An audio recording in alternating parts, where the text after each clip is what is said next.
Hey everybody, amprepairguide.com, 203-892-4119. We have another Collins 30L1 here. Please like, share, and subscribe. I'd really appreciate it. So, this one's nice and clean. I'm going to do all the stuff I normally do to it. Someone put in the hardbox kit. That's all set. I'm going to change the series glitch resistor. Oil the fan. It had Pentalab 811s. You're not able to run the Chinese 811s in the horizontal position. The grid structure can sag and touch the plate, so the customer ordered some 572s for it from Penta. Someone changed the parasitic suppressors. They did not do a good job here. So the strap is not centered, so I'm going to have to take this all apart. I'll put in the stock 100 ohm 2-watt resistors. Allen Bradley carbon comp. Someone changed the electrolytic. It's not the right one, not the right value, so I'll swap that out. It has a super long cord and it's damaged where it goes in the back of the amp, so I'm going to remove that and cut it so it's shorter and resolder it. Really poor solder job over here. Someone added an MOV. I'm going to take that out and add gas discharge tubes. Compress the socket clips, clean them, replace the grid loading resistors and the mica caps between the grid of each tube and the chassis. Also the RCA connector for the input from the radio, from the transceiver, is damaged, so I'm going to replace that. And do whatever else needs to be done, but I'll talk about everything when it's all done. So changing those components at the base of the sockets is very tedious. You have to be super careful. It can end up breaking the connections on the sockets and doing other damage. So I take my time. Takes a lot of time. I also clean the rotary switch contacts with deoxit gold. Relay contacts with deoxit gold. Change the meter lamp bulb. And that's about it. So stay tuned. I'm going to put my music on. It's nighttime here. Been busy all day doing other stuff. Trying to plow through this stuff so I can make the plate blocker assembly for the multi-band box. And then when that's done, I can work on the solid state 1 kW Rockwell Collins amp. So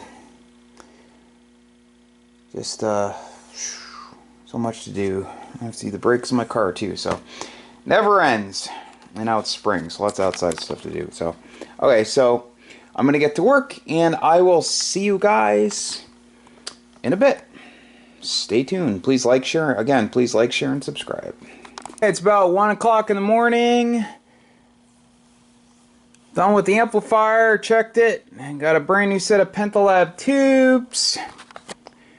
Had to replace the cord because this one has splits in it. You can see it's all screwed up. So I got rid of that. Put a brand new cord in, on it. Sorry, I'm tired. Reinstalled the strain relief on the back. Cut myself. So, electrical tape, band-aid. So, got the grid loading resistors in, lead lengths nice and short. Someone messed with this. They tried to be slick. They marked it with the red marker to make it look like it was factory. But, can't fool me. So, they had messed with the clips. They were just, some of them were distorted, so I took some time to fix those. And I could also tell by the solder joints and the components, they weren't. Some of them were not original. So, like I said, grid loading resistors, gas discharge tubes, one per side of the filament. New mica caps. Placed the RCA jack. Drilled out the rivets. Put 2 screws in. Removed one from a parts amplifier, not a Collins, but a Heathkit. So that is good. Someone changed these feed throughs. You can see different solder here. Like that one and that one. So all of that is done.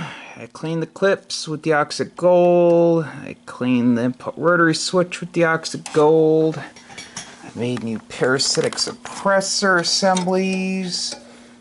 New strap. New 100 ohm 2 watt carbon comp resistors. Lead length is nice and short. You always want to keep it super short. You got the wrong screw in there. It's bottoming out. So replace that. Oiled the fan. Look at this. Series glitch resistors were cracked. So I always put a 10 ohm 10 watt in. Already had the Harbach board. The meter lamp bulb. You know, some purists could say, oh, you know, you don't need the gas discharge tubes. Yes, you do. Because when the China tube 811s fail, like if someone were to put them back in, a lot of times they can flash all the way to the filament. So, yeah, you know, the grid should protect the filament since the grid's between the filament and the plate. But fortunately, it happens. And then high voltage will backfeed and screw all sorts of stuff up. So, cheap insurance, it could always be taken out. I don't drill any new holes. Even this, I just reused the old holes. So, okay, so I will flip over the amp on its side and I'll show you the bottom. Be right back. So here's the bottom. I cleaned up the connections over here. New cord. Proper electrolytic cap. I checked this resistor value down here. It's the proper spec. It's within tolerance. You always want to make sure this connection's tight. You want to make sure all the tank circuit connections are nice and tight. You know, so you never ever turn this on with the covers off. It has a high voltage interlock right here. There's one in the RF deck and one in the power supply side. So you see right here, and then the other one like that, power supply side. So this puppy's good to go. So if you need an amplifier repaired, feel free to give me a call. My phone number is 203-892-4119. That's 203-892-4119.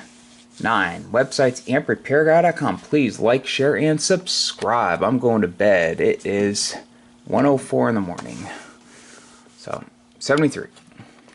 Be back soon. Waiting on parts for amps, but actually I should have another one on tomorrow. An Ameritron AL811. So stay tuned.